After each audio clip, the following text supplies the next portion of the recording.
Hello everyone. Welcome to the Newtown Athletic Club live stream Q&A with Jim Worthington, the owner of the NAC. My name is Linda Mitchell and I will be facilitating this Q&A with Jim tonight in his home. We are sitting here hearthside by the cozy fire. Thank you, Jim, for inviting us into your home. It's very nice here. This will be a casual format. We will be addressing questions that we've received from you, our members, both online, on the website, and even questions that you can comment in the comment section of tonight's live Facebook feed. We are also feeding live on Instagram for those of you that are interested in that, and that our Instagram address is Newtown AC.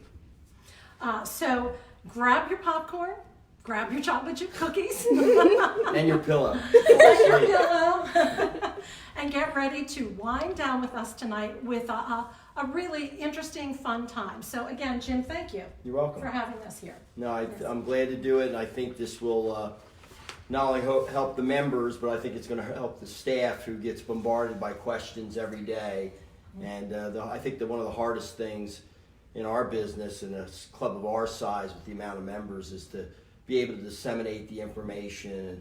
As much as you think you put emails out there and Facebook posts and all that stuff, the bottom line is probably half the people don't see it, don't understand it, aren't aware, and it's a never-ending problem. So hopefully this will help clear that up. Well, you really raise a good point there, because that's true. So that's why we've decided to do this. And by the way, this was your idea, to have a Q&A with the members. And we sort of upgraded it to make it digital for all of you, because we know this is where you live on your devices.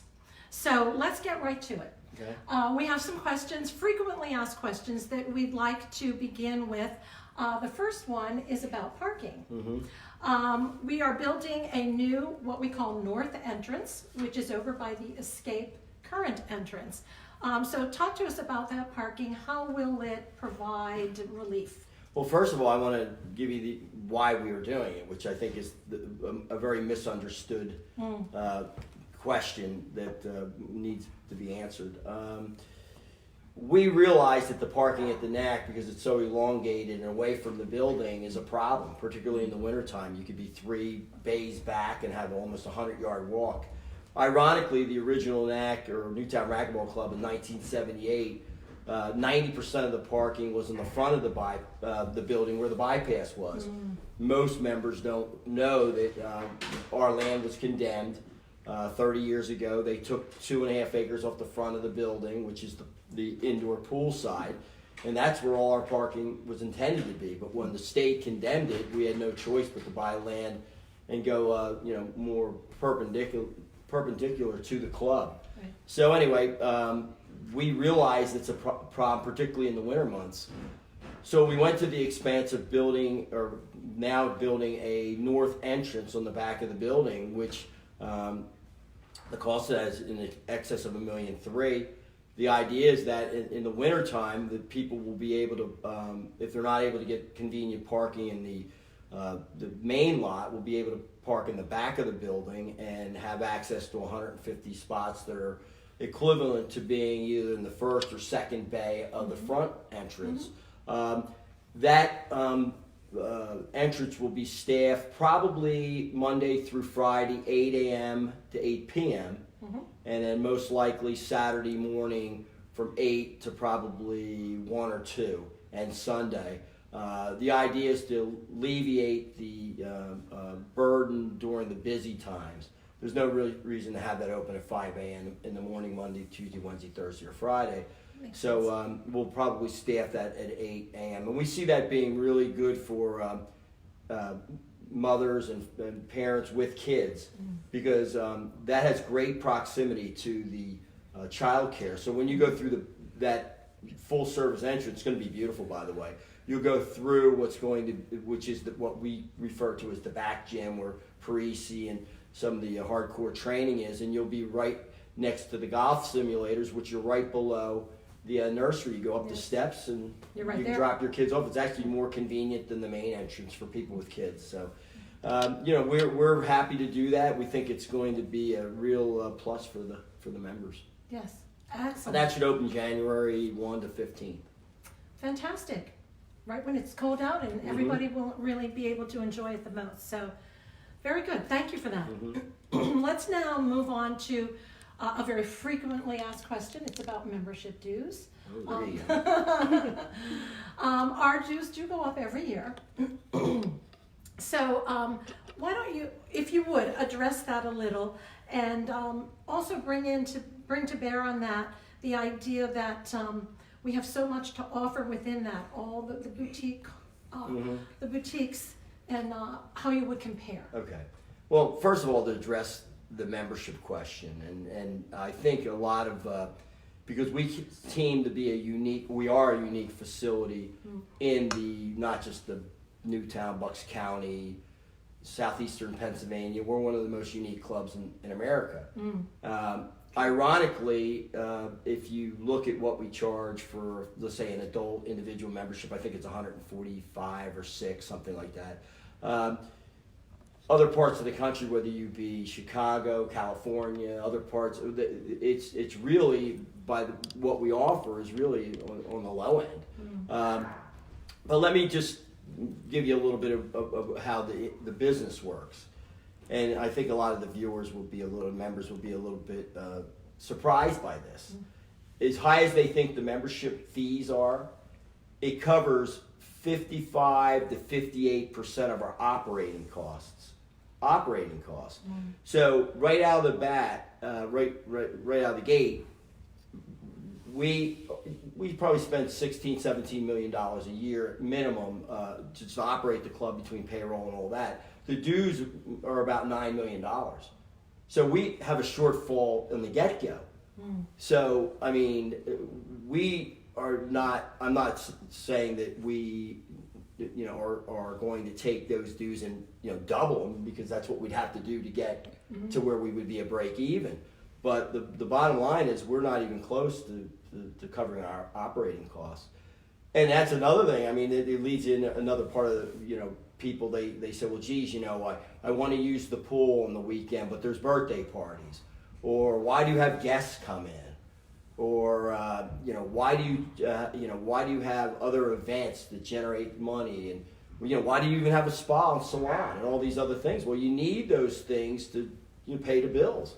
And those are big contributors to getting you back to where you need to be able to pay for everything. So, in a perfect world, you'd have, I hate to say this, you'd have half as many members, you'd charge them double, and you wouldn't have to do all the crazy stuff we do. But, the market would not bear that in this region.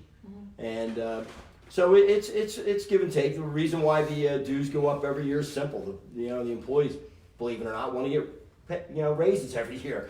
And when we raise the dues 3 or 4%, it basically covers about $250,000 a year. And on a $5 million budget, you could see, you could figure it out with the unemployment and all the other stuff. It's about a break even. Doesn't cover any of the operating costs that go up, whether it be your electric bill or any of the other things. So, we think that what we charge is very fair. Ironically, you would ask the question, like, how do you compare it? I mean, it's a problem in a club of our size that it's interesting that, somebody would go to a boutique down the road, let's say, not that they don't do a good job, but let's say Orange Theory.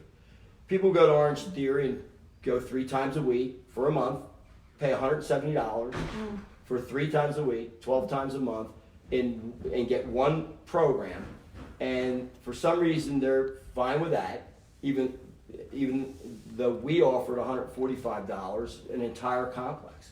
And it's the same thing with yoga and some of the other things. Now I think we've kind of addressed that with our new boutique style studios, with our new phase 1 wing with the pulse and the yoga room, and of course 6 Zone's a smash. I mean, everybody loves that. And we've had a number of people that have come over and said, geez, I don't know why I'm doing this somewhere else when I can get it here and come unlimited, every day of the week as much as you want for free. And it's a little bit of the curse in the NAC, because we were the first in the industry 25 years ago to bundle everything, which means make it all into one fee. And I think it's good for retention. I think it's good to give people the opportunity to do everything they can in the club. But it also sometimes becomes diminished, and people think because it's free, it doesn't have the same value. I think our best members sometimes have come from other areas of the country, Yes. and I think a lot of times, or have been members and left, gone somewhere else, and moved back, and to see that there isn't many NACs in the United States. So and I'm proud of that. I'm proud of the staff and what they do. So, long-winded answer to the fact that, the dues are going to go up every year. I just put in $7.5 million into phase 1 expansion. I have another $6 million I'll be spending in the next year. And I've got another $5 million going. And by the way, just so we're clear, the new expansion with the $7.5 million, not one area that new expansion generates any additional income. These are programs that are all free to the members, whether it be the locker rooms or a sick zone. We don't charge for any of that. So that comes right off the top of the of whatever income the NAC makes to pay for that. There's debt service on that, which is well in excess of $1 million a year. So that's an additional $1 million in expense that we didn't have before. That now, where does that money come from? Well, I mean, I already told you, if we increase the dues each year, it's a couple $100,000. So the dues are not even close to covering where we're at, and hopefully nobody's offended by that. It just happens to be a business factor. Sure. Well, I've known you for almost 40 years, and I can honestly say your passion compares to none in the industry, and I too know a lot of people in the industry for creating this level of member service with no actual revenue payback, and it's really outstanding. Well, I mean, it helps too that I do other things as well for a living, so that so the things I do, that real estate and real estate development and things like that, help to bring in revenue that I can use for the NAC. Look, I'm going to be honest with you. The NAC was a 3-acre, 15,000 square foot building 40 years ago. Yes, it was. I worked hard, and you were with me side by side trying to get it to the point where it would make money for the people that were the owners, and I became one over time. And the original thing was, let's grow and let's be profitable. But the last 10 years, I think the mission has changed quite a bit, in that this is kind of what is our baby, your baby, my baby, that 40 years of our legacy. And I treat it a lot differently. I look at it as like my home. You do things around your home to improve it and over-improve it and over-improve it again. And why? Because you're proud of it, and you live there, and you love it, and you want it to be the best. And that's the way I feel about the NAC. And so that's what we're doing. Well, sometimes I think we all feel like we live at the NAC, because we do invest a lot of time. Well, it's a commitment. People that work there, it's a lifestyle for them too. It's a labor of love all the way. Well, we've been looking at things kind of like from a 30,000 foot level here. Let's get down into a nitty-gritty question. Sure. Will there be more bathrooms and express lockers by the new studios? These are questions the members ask frequently. Okay. Yes. And by the way, I plugged with Melissa Christie, who fields 90% of these, and the members experience director, who probably has the one job nobody in the club wants, because she gets all the complaints and questions. But so God bless her. Yeah, I mean, in fact, I think the Taylor Antolino, the marketing director, and her staff put up a picture just the other day on the wall there. There's on the second floor next to Pulse, there's 4 bathrooms coming in.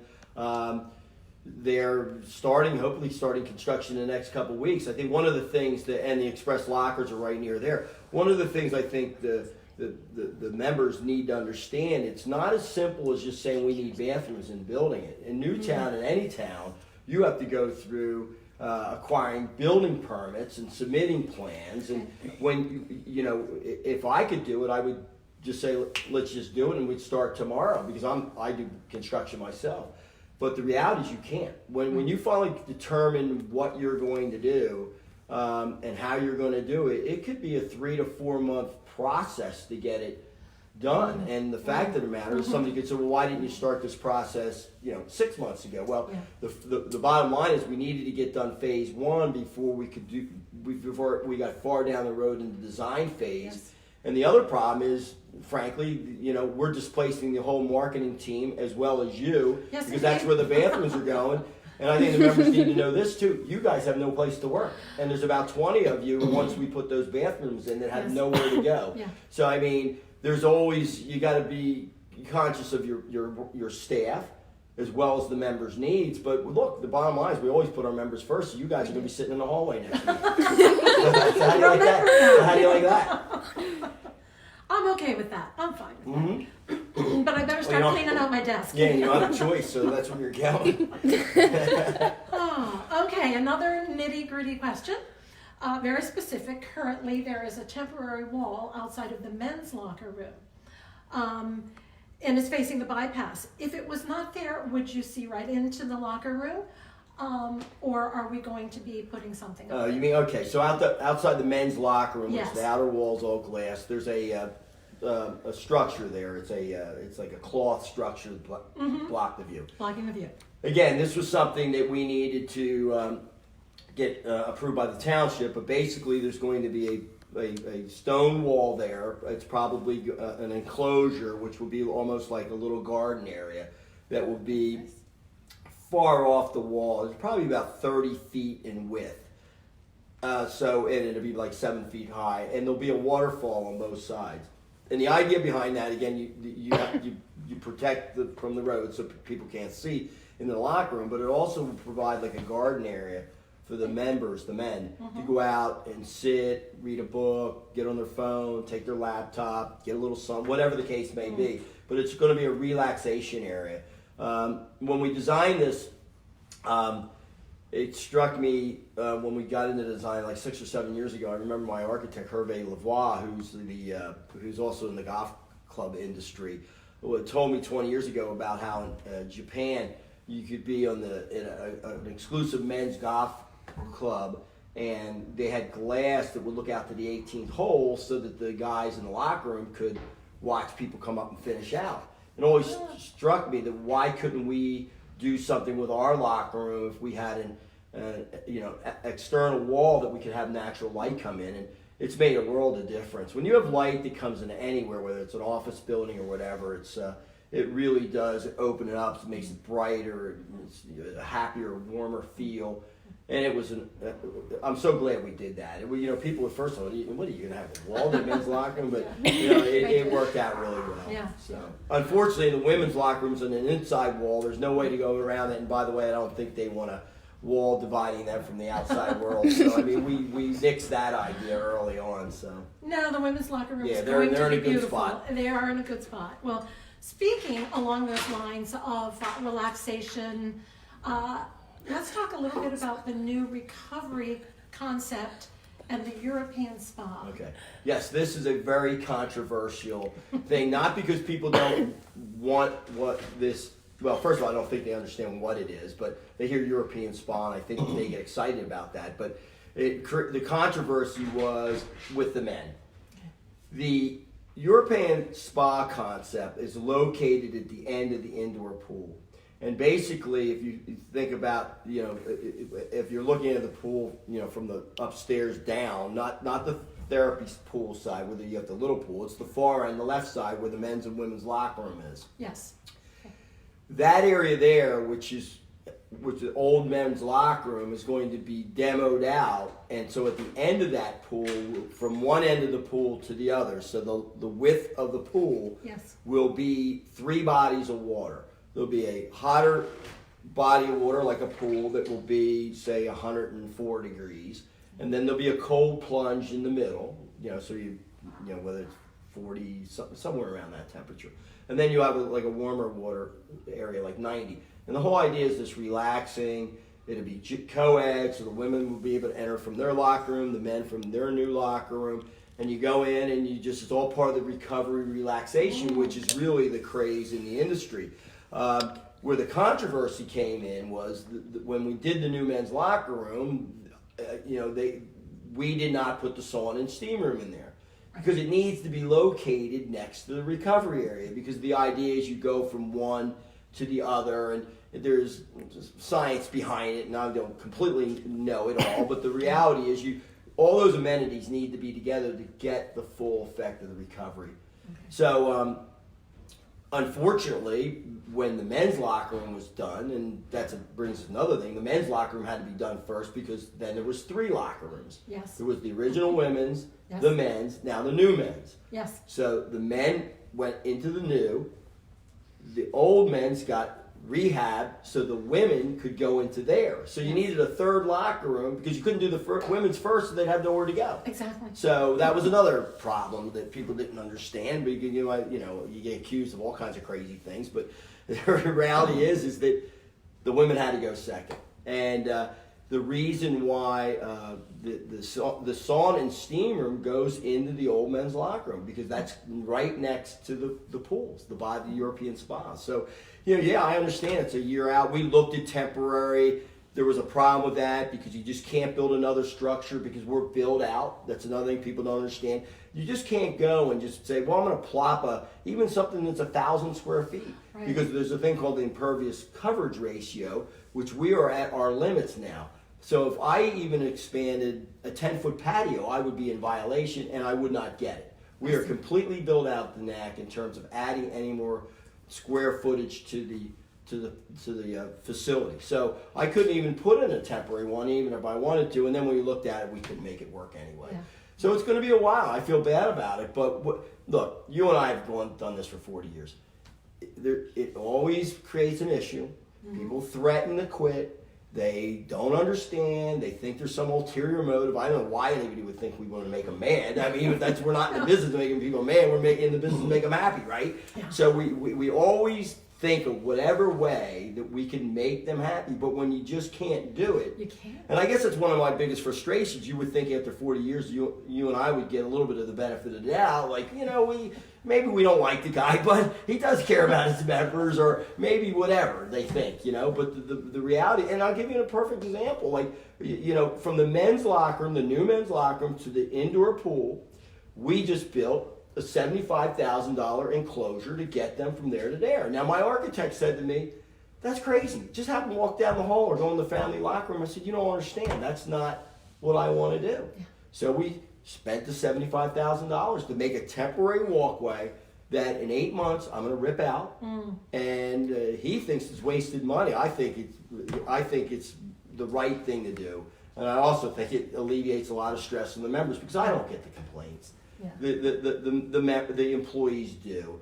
And if that makes their job easier, and on top of it, it makes it good for the member, why not do it? And that's just one example. Even the old men's locker room, and now it's the women's. We went to great lengths to really. I don't know if the women realize how bad that men's locker room was. It was bad. Yeah, and I'm not saying it's perfect now, but if you took one of the men in there, one of the old time men members, and say, look at that locker room now, they wouldn't even recognize it. We spent another $70-80 grand fixing it. Again, it needed it. Yeah. But we did everything we could to make it a nice temporary stop until their new locker room, which is going to be spectacular. When that gets done, is done, and that's like 6 months out. Yeah, and so will the women's. The women's, it's going to be beautiful. Yeah, no, that's what I'm saying. It's going to be outstanding. Okay, that's okay. Fabulous. Well, we're talking about swimming and pools and bodies of water. We often have the question, can you provide a pool or swim only membership? Yeah, but I don't think they're going to want to pay double what they pay now. Which is what they would have to do. Well, sure. Look. Again, a lot of this is educational, and I don't want to make people mad at me, but there's a reason there hasn't been an indoor pool facility built in the Philadelphia area ever. Right. Because they can't pay for themselves. Mm-hmm. And what I mean by that is, think of it in terms of space. The indoor pool, which is the most expensive place to operate, utility-wise, energy-wise, in the facility, because the air conditioning unit on the top is a specialized one. The typical air conditioning unit for, say, Studio One, there's a couple of them there. They're probably 10 grand each, so it's $20,000. The unit that just services the pool is $300,000. Just that unit. Yeah. And just the circulation air, the chlorine, all that stuff. But But that's not really the story. The really story is if you look at the pool, which is 11,000 square feet, and let's say it's loaded up with people swimming laps and there's some people exercising, whatever the heck it is, you're talking about 15 or 20 people. Yes. That same square footage is the same size as the fitness center, the new fitness center. Yes. And there could be 120 people working out there at one time. Well, so you have 120 people paying a membership versus 15 that do. So if you were going to say, well, let's charge for just the pool, Right. there's not as many people. In fact, there's probably 400 or 500 people that use the pool on a regular basis. So if you were going to charge them just for that, you would charge them more. The reality is all the other things, particularly Group X, group exercise, poles, all those things, yoga. When you talk about the amount of people that can enjoy an amenity in a limited space at one time, those people that utilize those things are really subsidizing the rest of the club. They are. And I know it bothers people when I say it, but it's just the fact. I mean, that's why when the NAC was 11 racquetball courts in 1978, there's 0 now. Yes. Because you can only get in 16, what's equivalent to 1,600 square feet. You could only get 2 people, maybe 4 in it. Okay. Well, in 1,600 square feet now, I can put 70, 80 people in it. Yeah. So, it's the highest and best use of the square footage. So whether it be the pool or, honestly, the basketball court's another example. Very underutilized. You can only get a certain amount of people in at one time. Never going to get rid of them. And the ironic part about the pool, next summer, next June, we're going to probably do a $700,000 renovation on that to get it up to speed. Yeah. It's 25 years old, and get it up to where it matches the rest of the club. Yep.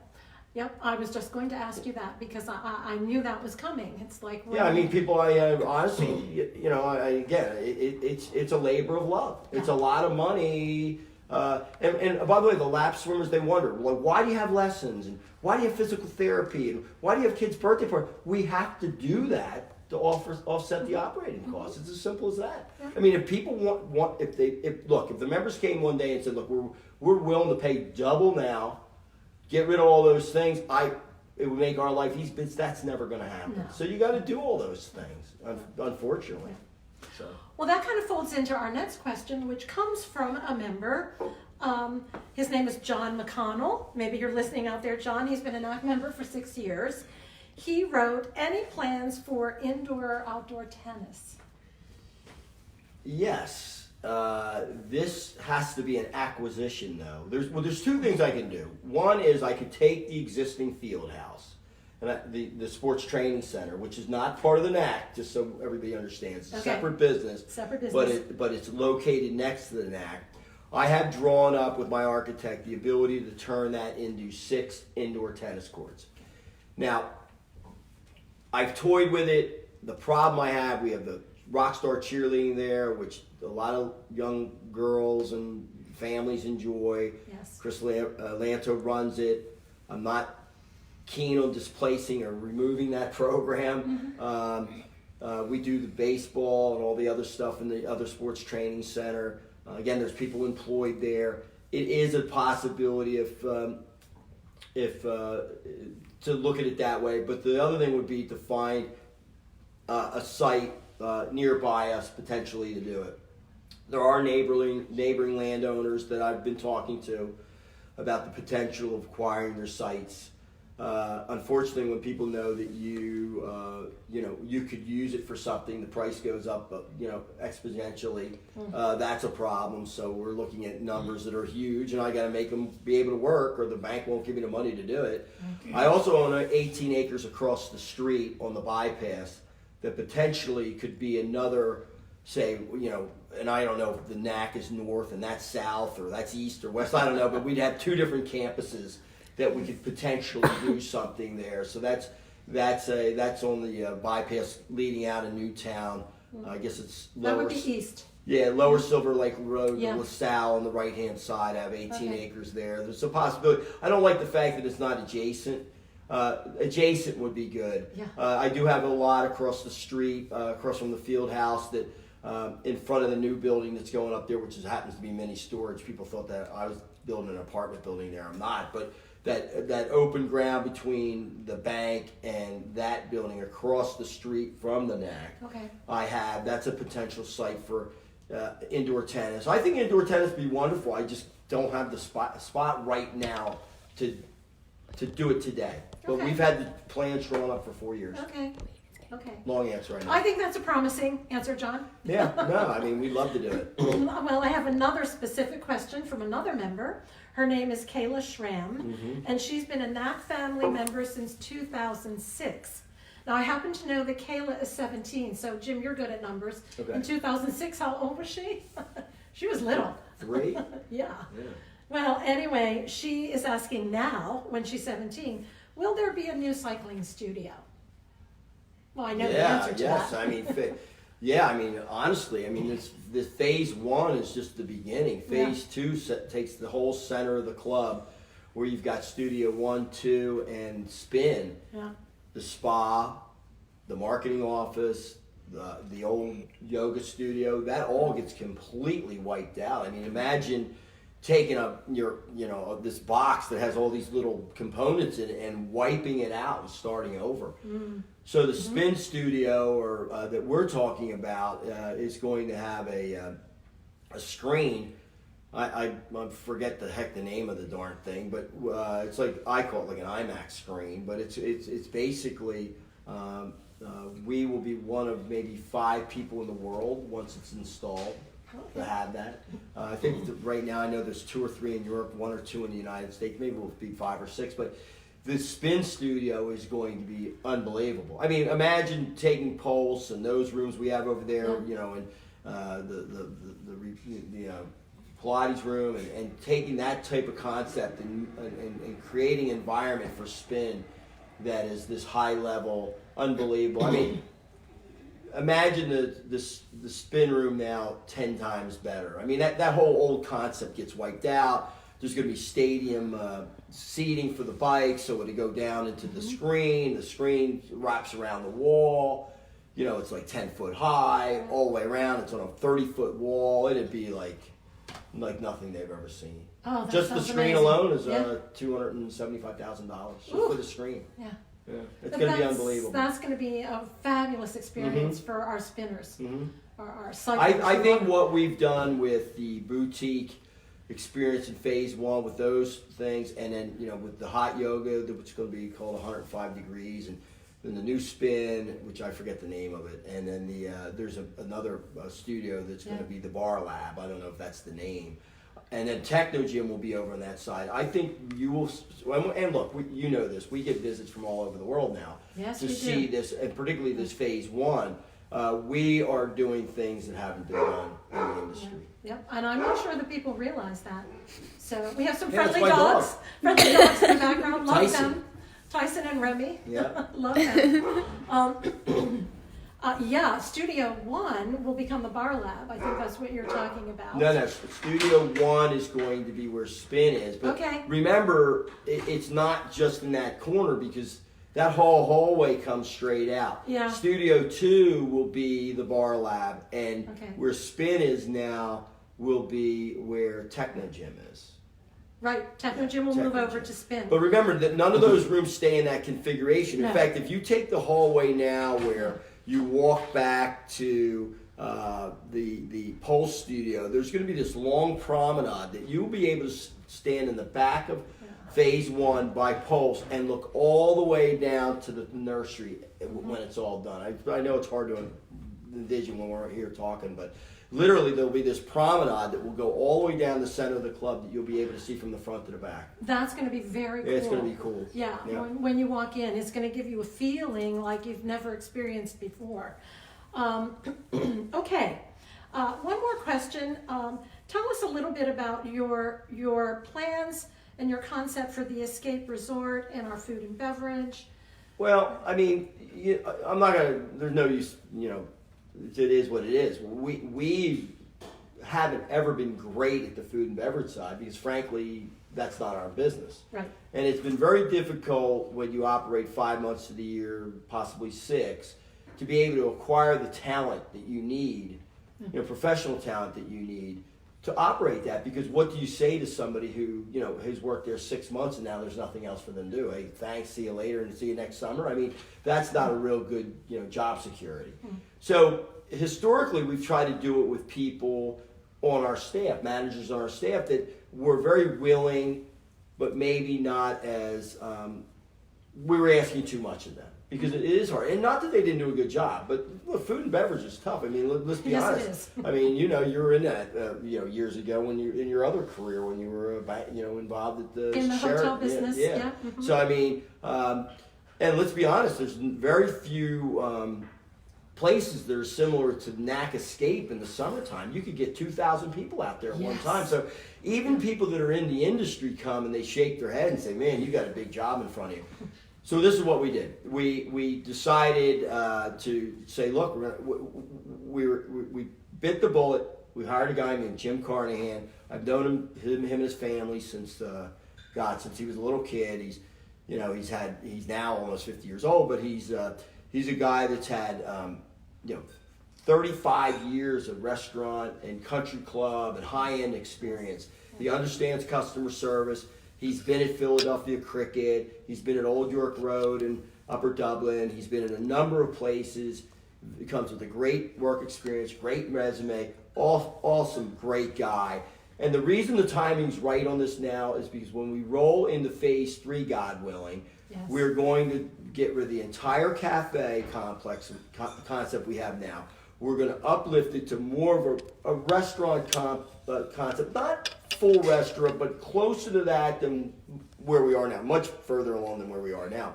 In fact, we envision even a Starbucks franchise being in there as part of our thing. So there'll be that component, like a grab and go. There'll be a family area, and there'll be a higher end thing. It might even include a bar area. It's one of the things that it's in my mind now, working with the architect to do. But getting back to Escape, we look to this summer being the first time that we really are able to professionally do what we should be able to do. Now, trust me, I think as much experience as Jim Carnahan has, we get the first busy day in end of June when it's rained and this, and everybody comes to the pool on a Saturday and there's 2,000 people. His head's going to spin because I don't think you have no idea. Yeah. And I've had people in the industry that have come on those busy days and said, my God, I'm glad we're not doing this. It's tough, and you're trying to do a high serve level thing.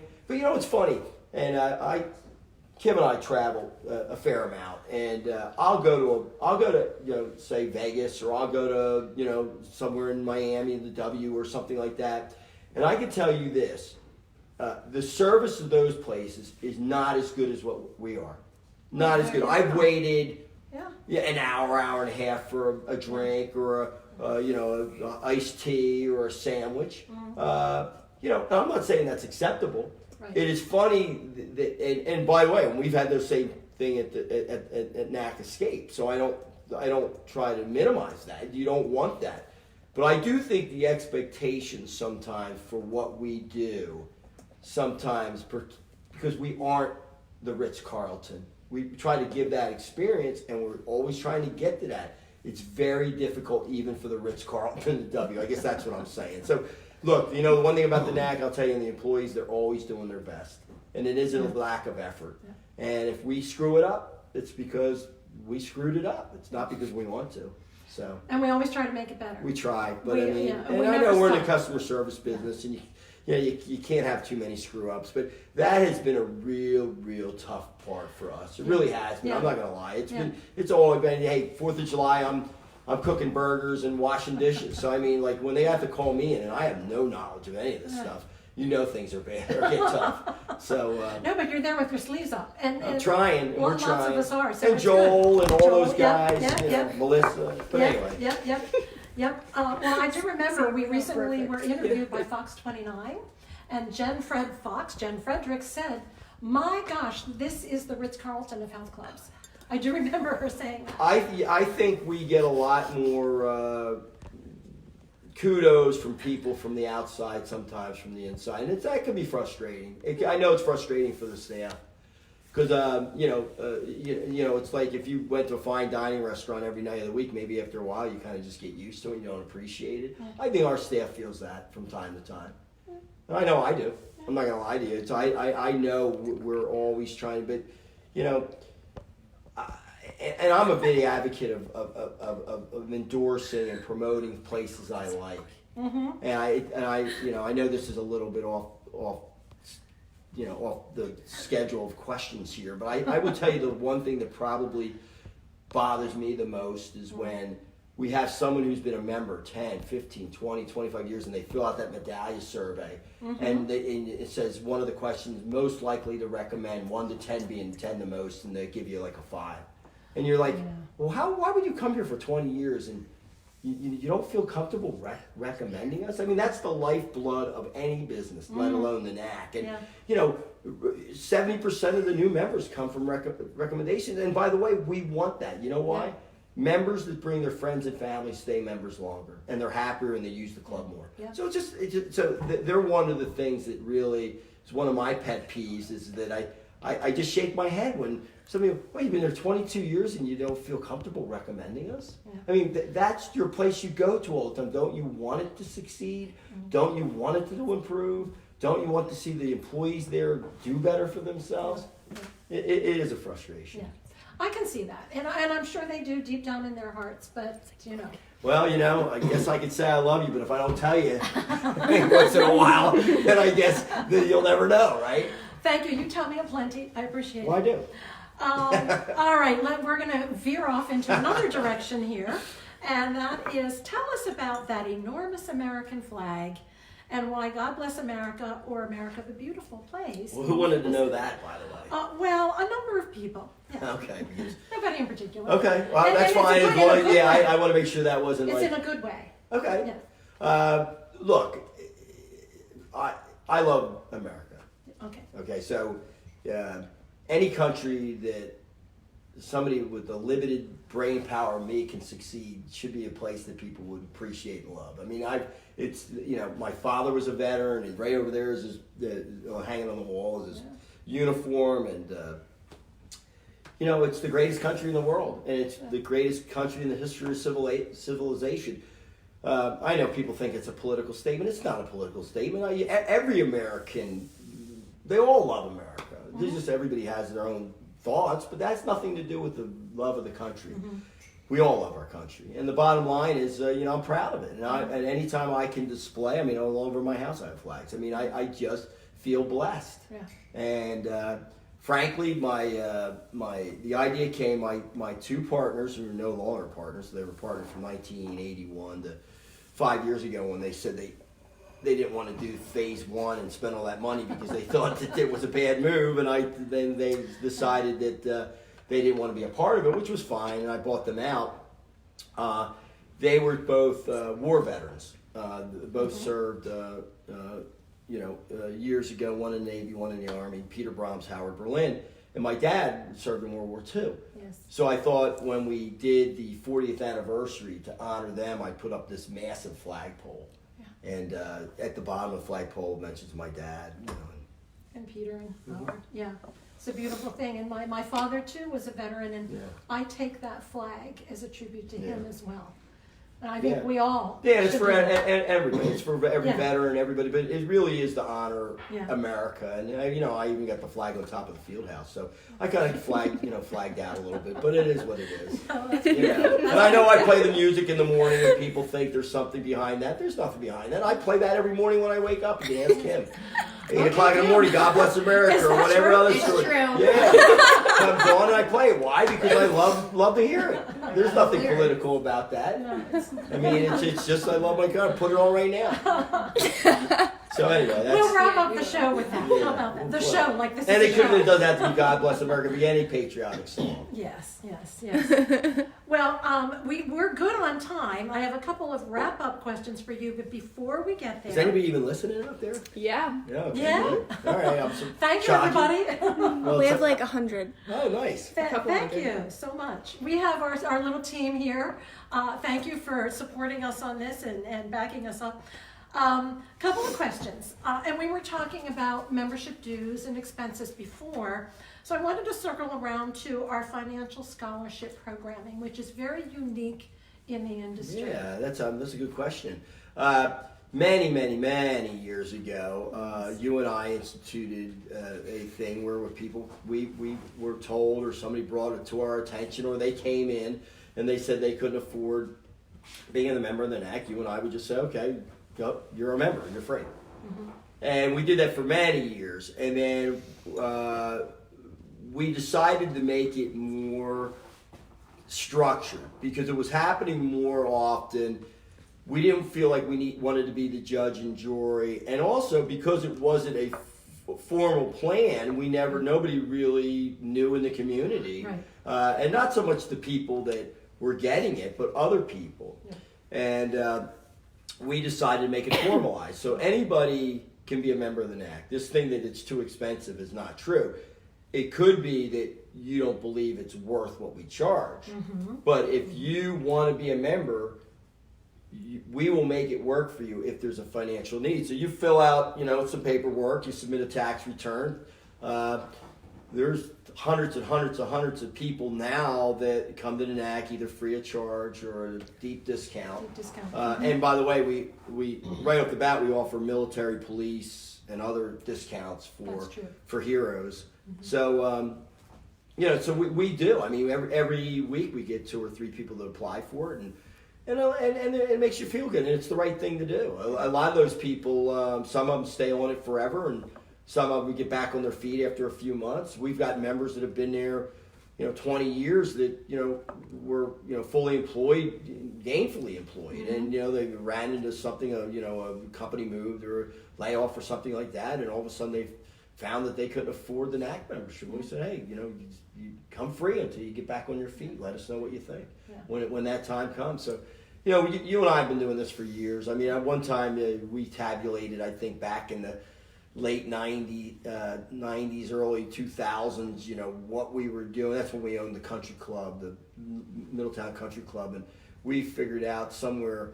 we were doing in excess of $1.5 million back then in goods and services and donations a year. Mm-hmm. Back then, 15, mm-hmm. 20 years ago. Christ, now we could raise $500,000 just for ALS in a given year, and and that's just the NAC. What they do corporately doesn't include what I do. So I mean, the reality is we're probably closer to a couple $1 million in goods and services and donating to facilities. And by the way, I mean that's the least we could do.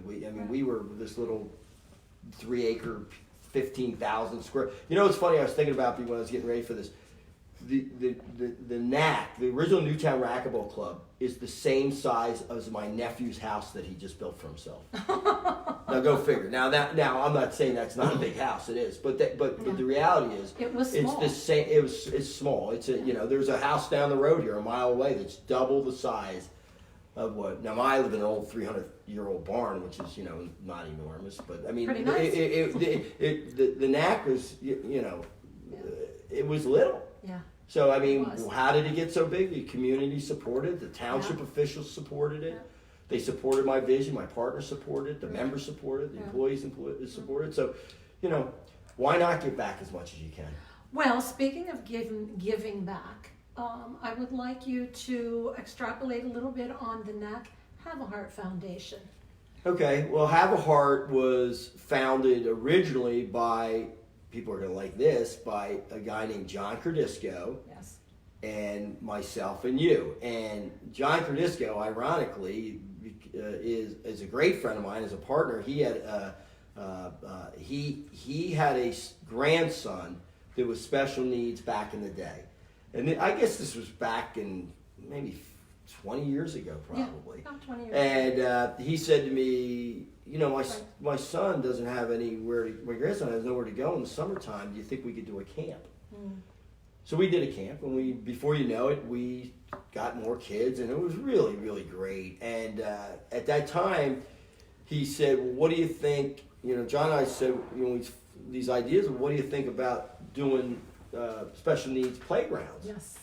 And I said, let's do it. And John, who heads the Democratic Party in this congressional district, had a lot of labor union friends, and I had other friends that, business friends, and at the end of the day, it made sense because we built 3 playgrounds with union help and through John, and my help through my contacts, and it was a great partnership between a good man and again, not to get into political stuff, but it just goes to show you. I mean, he's one of my buddies. Yeah. So I mean, and business partners, and we did the one up there by Goodnoe. I mean, the local playground's the Goodnoe one. So that was the beginning of Have a Heart, and then what happened is after we built 3 of those playgrounds, things kind of ebbed out, and then we took it over to use as our vehicle for the NAC, and we've raised millions of dollars through Have a Heart, through from ALS to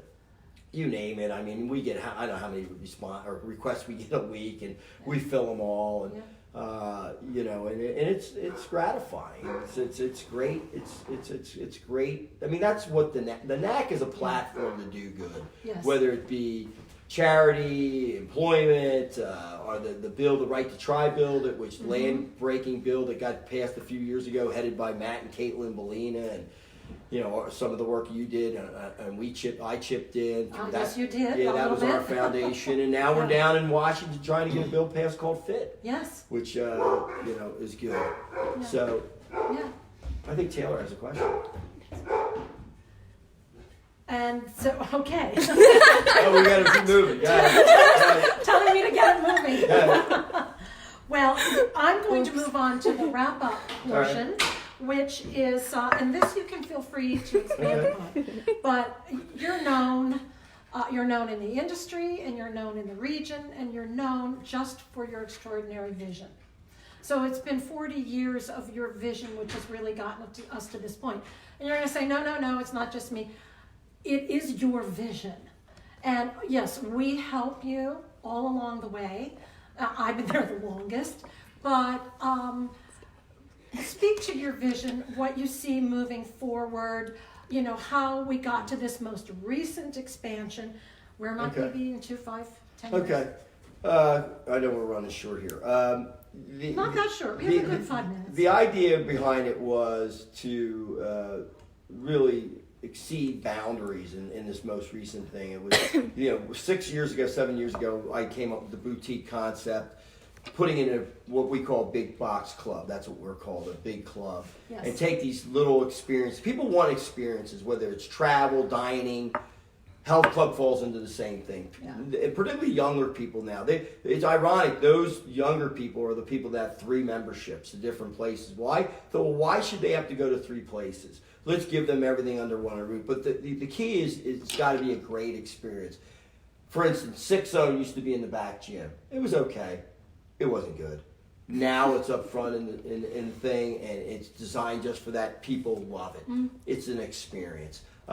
So that's and I've always thought of the NAC happen to be an experience. It has to exceed expectations. It's not a health club. It's a lifestyle. Yes. So where that's going to lead us down the road, I think is exciting, and people might be surprised by this. But I envision the NAC, besides the fact that I'm looking at putting lodging, and what I mean by lodging, apartments on a piece of property congruent with where we are. That NAC living. So if you live there, you'll be a member here, and at the NAC. But I see it expanding well beyond the physical part, and particularly my motivation for this is kids. Not every kid wants to work out. Not every kid wants to be a great athlete. Not every kid, that's not maybe their thing. And I think if we're going to be a true lifestyle center, we have to really go further, and that would be, in my estimation, would be education, the arts, entertainment, gaming. I see us being able to do things that are going to be far more than just the physical stuff, and that would mean providing that environment so that a family comes, you got an 8-year-old daughter that might want to have piano lessons, while the 15-year-old kid just wants to blow off some energy and do the gaming stuff, while dad's down hitting golf balls and with the simulators, and mom's taking a group X or a Zumba class. So that's where I see us heading. I also see another thing in the NAC future, not too far off, is where we provide workspace for people. I have the plans, I have the space. I got to ease into it because I'm always a little quick to do things. But the reality, I see us taking some existing space and repurposing it for what some people would call WeWork. People are sitting around the club all the time with their computers, doing the work. Let's give them an environment that they can, more professional. They can still sit around the hallways if they feel like it, but if they want that higher end feel where there's a receptionist, there's the copiers, all the things they need, I see us providing a work area for them somewhere in the near future. Of course, we've touched on the tennis and that stuff. That's somewhere down the road that I'm looking at. The preschool opens up on January 1. I think that's an extension of what we do. The higher end cafe, restaurant concept, brand new entrance in the building. I mean, I got a lot of ideas. I mean, I just hope I can afford them and live to see them all done. That's really the big thing is it's everything takes time, it takes money, and it takes the will to do it. And sometimes some people takes the whats to just go for it. And I don't have a problem with that because I started with nothing. I mean, people think they hear the Worthington name and they think, well, yeah, his father did this. No, my dad lived in a little farm down in Prospectville. He didn't have a whole lot, but he was a great man. I love him to death. But, I started with nothing. When you leave this earth, you leave with nothing. So who cares? I'll go for it. And, at the end of the day, this is a legacy. It's a legacy for all the people that have ever been members. Well, I've known Jim for 40 years, and we've had this conversation many times. And he says, when I'm gone, I'm gone. Yeah. And I say, I'll see you in heaven. And he laughs. Good speculation on that. So that's all right. And I say, but I'm going to be right. In the end, I'm going to be right. So. Well, everybody has their things, but I think we've done a heck of a lot more good than bad. And I think at the end of the day, when they tally up the scoreboard, I'll be happy with what we've done. I think we've made Newtown in this community, and I think we've made the industry. The global fitness industry, and as well as I do, we have changed it in many ways, and we've made it better. And the greatest compliment I can get, believe it or not, is not from my friends, not from my family, not even a club member. It's somebody that's been in the industry as long as me, or somebody that's been in it 15 years or 10 years, or even just getting into it. That reach out to us and say, the NAC is an icon, and what you've done has been, what you've done, meaning us, has been, amazing. I mean, look, for instance, you're the Julie Main Award winner. You were the third recipient. The top woman in the industry gets that. You were the third recipient. I don't know how many NAC members even know that, but I mean, in the global fitness industry, you're considered one of the top women in the industry. Well, we've got people that are on our staff that are those people, Amanda Brown, Taylor Antolino. I mean, you name them. Kate Gold. Kate Goldman. All these people are known as Melissa Christie. They go to a convention, the largest trade show in America or the world, the URSA in California, and they're like rock stars. I mean, people don't realize the NAC isn't about the facilities; it's about the people that work there. It is, and they are we got this girl, Lindsay. What the hell's her last name? Lindsay Ray. Yeah, Lindsay Ray Dowrick. Yeah, Lindsay Dowrick, who does video. She's tonight doing it. She's like, all right. She's like this Rising young kid star. that's like sought after by everybody in the industry. And I mean, we're blessed to have people like that. Yeah. We've got great people. Yeah. We really do. People like Rita that clean the locker rooms and just go on and on and on. We have great people and we have great members. Oh, we have great members for sure. Absolutely. I mean, hey, we wouldn't be where we are without the members. I mean, they've supported us for 40 years. You wouldn't, and they keep coming, thank God. So thanks to them. Yeah, and who knew we'd still be here after all these years, Jim? You might have known, but I didn't think I would. I work out every day. I'm going to be around for a while. Unless somebody shoots me. That's a possibility. I got shot at 10 years ago, so maybe I'll get shot at again. No, that was road rage. Well, on that note, I think we can wrap it up. Thank you, everybody, for listening. Thank you for being engaged. We think that this feels like it's been pretty successful, so we very well may do this again. Please engage with us more on social media. Come see us. The doors are always open. We hope you liked it. We hope you enjoyed your popcorn and cookies and tea. And we will see you very soon. Thank you. Thank you.